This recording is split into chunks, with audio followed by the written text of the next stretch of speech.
খবর তোমাদের? জি ভালো, তবে নাইমের সকাল থেকে ভীষণ জ্বর।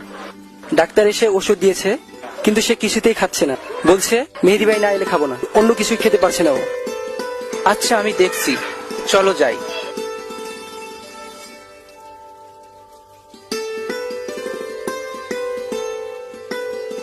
এই যে নাইম, দেখো কে এসেছে। এবার বুঝি তোমার জ্বর ভালো হয়ে যাবে। দেখেছো মেহেদী ভাই, আপনাকে দেখে নাইম কেমন মিটি মিটি হাসছে। মেহেদী ভাই আপনি এসেছেন, বসেন ভাইয়া। কি ব্যাপার নাইম, তুমি ওষুধ খাচ্ছ না? আপনাকে দেখে আমার জ্বর ভালো হয়ে গেছে। এই দেখুন আমি উঠে বসেছি, এখন আমার জ্বর আর নেই। এই তো কপাল এখন গরম রয়েছে, ঠিক মতো ওষুধ খাবো, দেখবে জ্বর ভালো হয়ে যাবে। ওষুধটাও তো খাইয়ে দেই।